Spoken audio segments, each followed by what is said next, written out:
क्या आप जानते हैं कि हमारा मस्तिष्क हर दिन लगभग 60,000 विचार उत्पन्न करता है और इनमें से 80% विचार नकारात्मक होते हैं। आज हम बात करेंगे कि कैसे इन विचारों से हम अपना भविष्य बदल सकते हैं। वाह, यह तो बहुत चौंकाने वाला आंकड़ा है। मतलब हम 1 मिनट में औसतन 42 विचार सोचते हैं। हाँ, और इसलिए यह समझना बहुत जरूरी है कि ये विचार हमारे जीवन को कैसे प्रभावित करते हैं। प्राचीन भारतीय ग्रंथों में कहा गया है, यथा चित्तम तथा जक तथा जगत, जैसा सोचोगे वैसा ही जगत दिखेगा।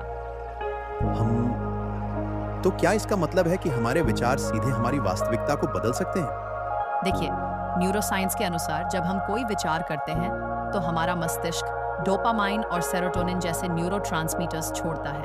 ये रसायन हमारी भावनाओं, निर्णयों और यहाँ तक कि हमारी शारीरिक प्रतिक्रियाओं को भी प्रभावित करते हैं। तो ये एक तरह का केमिकल रिएक्शन है जो हमारे पूरे शरीर को प्रभावित करता है। बिल्कुल।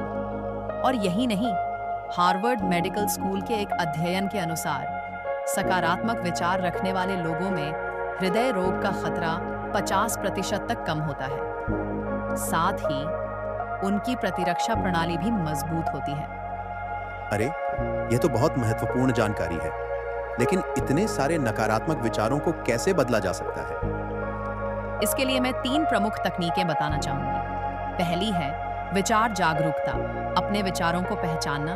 दूसरी है विचार प्रतिस्थापन, नकारात्मक विचारों को सकारात्मक से बदलना। और तीसरी है विचार अभ्यास, नियमित ध्यान और आत्मचिंतन। क्या आप इनमें से किसी एक तकनीक को विस्तार से समझा सकती हैं? हाँ, आइए विचार प्रतिस्थापन को समझें।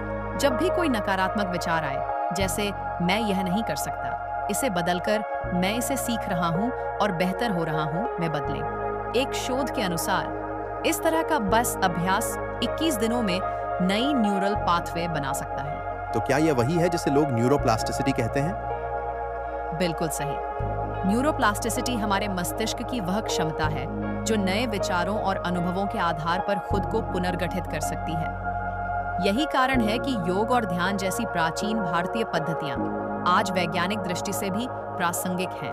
वाह, तो हमारी परंपराएं और आधुनिक विज्ञान एक ही बात कह रहे हैं। हाँ, और इसलिए कहा जाता है कि हमारा भविष्य हमारे विचारों में छिपा है। लेकिन याद रखें, विचार और कर्म दोनों साथ चलते हैं। सिर्फ सोचने से नहीं,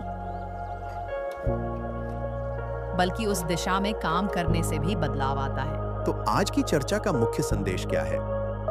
आज का मुख्य संदेश है कि हमारे विचार हमारी वास्तविकता के निर्माता हैं। वैज्ञानिक शोध और प्राचीन ज्ञान दोनों इस बात की पुष्टि करते हैं। अपने विचारों को सकारात्मक रखें, नियमित अभ्यास करें और धैर्य रखें, परिवर्तन निश्चित है।